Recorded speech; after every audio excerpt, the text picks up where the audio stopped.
There's a lot of battles that go on at recess that we've learned about. A lot of Greek and Persian battles that are really funny to watch. And they're like, we're going to go do the battle marathon.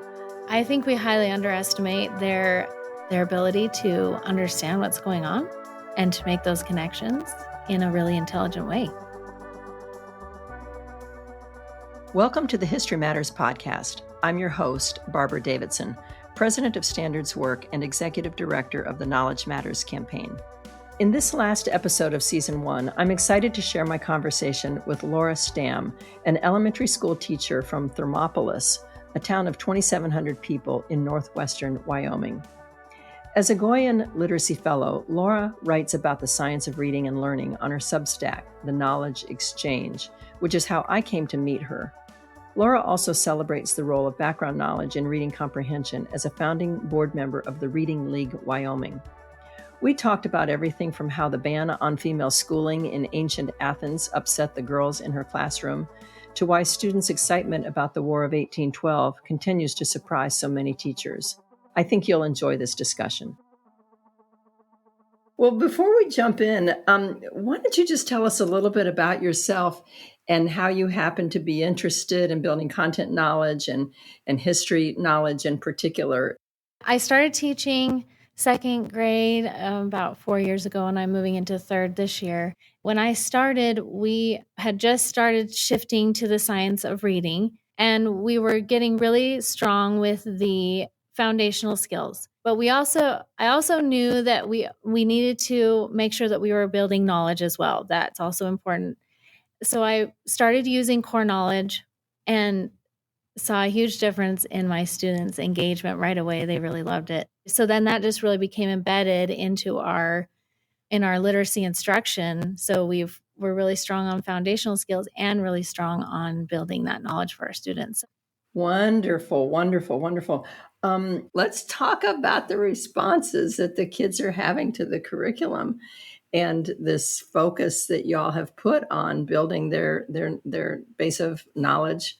So as we've done this several years now, the first graders would come in with some knowledge, and they learned about river civilizations, Egypt and Mesopotamia.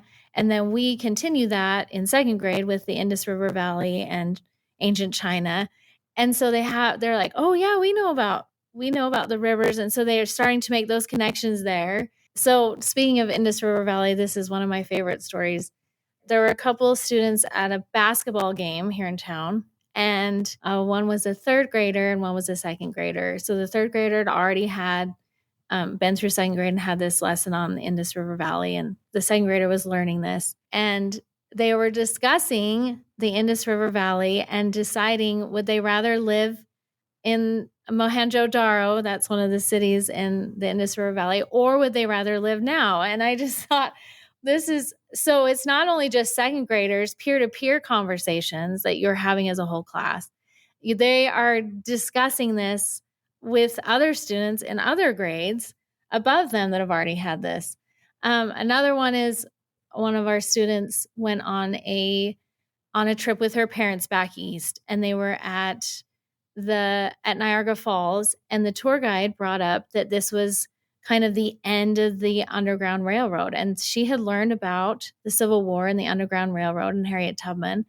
And she just had this really rich experience with that tour guide. And her parents talked about they had some older children that they'd taken on some trips, and they just didn't seem like their older children really appreciated these historical places they were going, whereas their younger daughter had gone through this knowledge-rich curriculum really appreciated and understand it and loved every bit of it. And they just thought that was an interesting comparison between their children's knowledge and then their interaction with it in the real world. I think one of the reasons I am as excited about restoring history and civics and geography's place in the elementary curriculum is that it gives, I guess I'm saying, Laura, it gives students agency. You know, are people noticing it? Or is your community noticing it? I've had several parents and family, grandparents, they will say they come home and they talk about this. It's kind of hard to get your children to talk about school. They'll say it's fine. How was your day? It was fine. What did you learn? I don't know. What was the best part? Recess.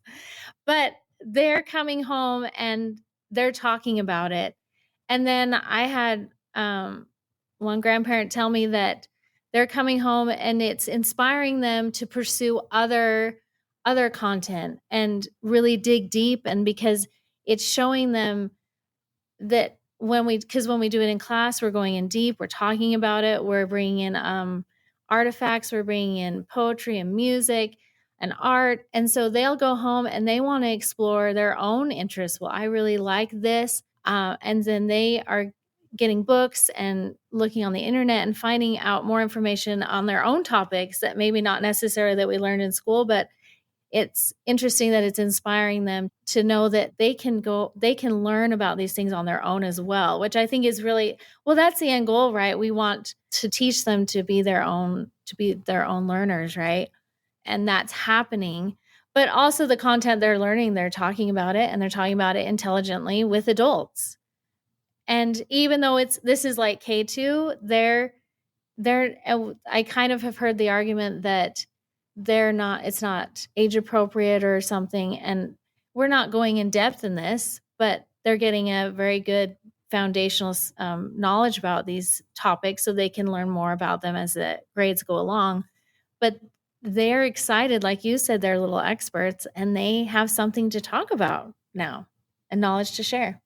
Laura, I thought I would shift here to talking a little bit about the fact that you've written on a Substack that you have about the importance of teachers building their content knowledge. In your experience, well, how have you done that? And how would you recommend others that maybe even don't have a curriculum to lean on to support them in that do so? So I do have a Substack. It's called The Knowledge Exchange. And I've started this series called the Knowledge Building for Teachers series because when I started teaching core knowledge, my understanding was pretty rudimentary. It wasn't where I wanted it to be. So starting with a high quality curriculum is the perfect place to start because it's written for your grade level and it's written at a children's level. So it's really a great way to start your own knowledge building. But just like every other content, we need to know where they're going. We need to, because we are the experts, right? And so we need to build our own knowledge. So, but it's difficult because we have, especially elementary, we're teaching all the subjects. And so we're trying to build our own knowledge all the time. It's a lot. And so I wanted to give teachers a resource. Well, here's something really simple you can start with. Usually a podcast is a great way to start, or a simple webinar. So my recommendation is like spend a summer and just listen to that podcast or read that one little small book. Then the next summer, read a bigger book and then maybe do a longer webinar or something like that, or go to a conference. I like to go to conferences too that are specific to these content areas, and then just build your knowledge over time. And then it's not this big, huge, I have to learn all of this now, but you're continually growing your own knowledge year after year after year. And then you are continuing to become the expert. So that's what I recommend, because it is difficult because most of us haven't gotten this in our training at all. So we have to do it ourselves, but it's a fun journey. I love doing it. I highly recommend it. Yeah, I think that's a great suggestion. And as I hear you making it, I'm also so aware of the enthusiasm that educators that I've met around the country have had for being given a curriculum that does a lot of that for them, because we are mere mortals and we have an awful lot to learn and to plan, even without having to spend every waking hour combing the internet for these resources and figuring out how to put it all together. But anything more to say on your part about how good curriculum supports you as a classroom teacher? Yes. Well, first of all, I can't teach all of world history and all of American history in one grade. And so a nice curriculum has that broken up by grade. And then what else is, if they're doing it really well, they're repeating it as you go up the further grades. So at first grade, they're learning colonial America, and third grade, we're learning colonial America, but we're going much more into depth than we did in first grade. And then I think they get it again in middle school. And so that's what a good curriculum does. It has it sequenced out for you. And so then you know well, this grade I can focus on this because I know in the next grade they're going to focus on this. And the other thing is a really good curriculum also brings in not just that history, but brings in all the cultural pieces connected to it. So the art and the poetry and the music that really enrich that knowledge. And so if a really good curriculum has all those pieces built in for you, and then you just get to be the expert and deliver that, be the artist that delivers that for your students without having to curate all that yourself. The other thing too, if you it gives you a really good base too, because I like to kind of branch out a little bit. So then that frees up my time that I can go searching other resources that I might want to bring in. I like to bring in personal ancestors that maybe have been part of certain wars, American wars. I like to bring things in like that, or bring in other artifacts, traveling trunks, virtual field trips. So that frees up my time because I'm like, well, I already have this solid base that I can work with. And now I can bring in other things to really enrich that even more so than the curriculum does. That's such an important point. I really am excited to hear that from you, that's what it has created the possibility for. So what's the unit that your kids have liked the most? So in second grade, what's funny is they love the War of 1812. And before I taught it, I knew nothing about the War of 1812, nothing. And I thought, why are we this is the most boring. Why would we teach this?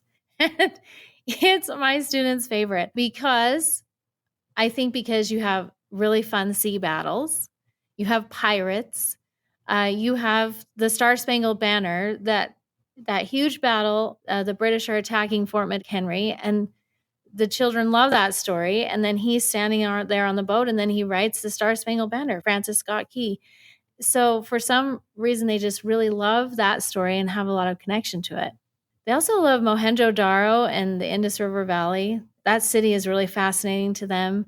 They love ancient Greece. Well, I love ancient Greece, but I think they do too. They get really upset when they learn about the Athenians and that the girls didn't get to go to school. The girls get really upset about that.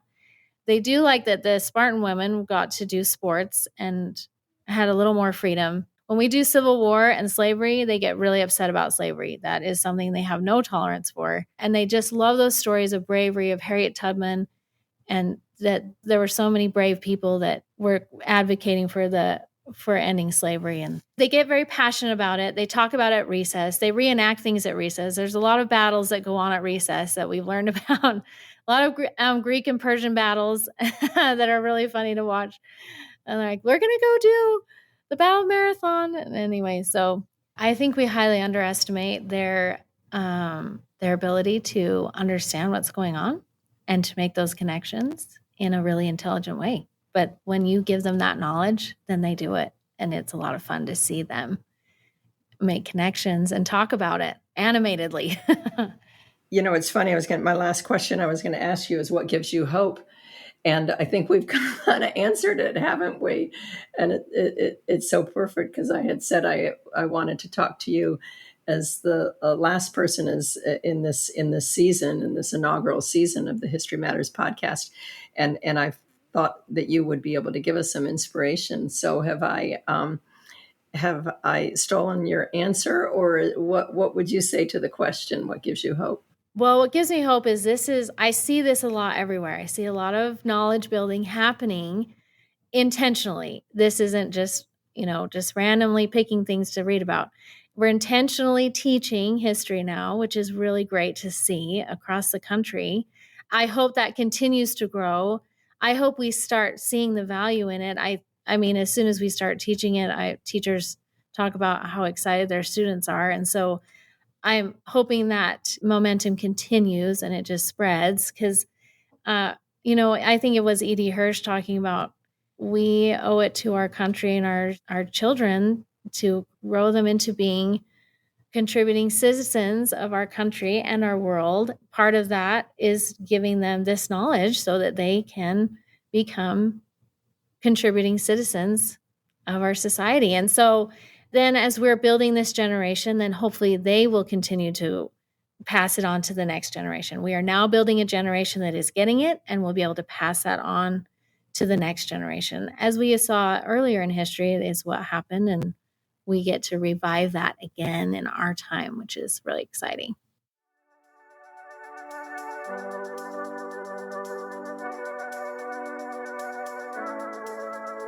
To learn more about Laura Stam's work, you can visit her Substack, The Knowledge Exchange, which is linked in our show notes. This is our last episode for Season 1 of the History Matters podcast. I hope the podcast showed you how history serves both literacy and civic goals, and that there are practicing educators out there right now getting it done. I also hope it has inspired you to believe that this kind of instruction is within your grasp as well, and that your students deserve it.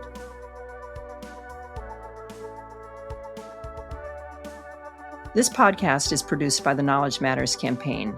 You can learn more about our work at knowledgematterscampaign.org. To catch all of the History Matters podcast, make sure you subscribe on Apple Podcasts, Spotify, or wherever you get your podcasts. Thanks for listening.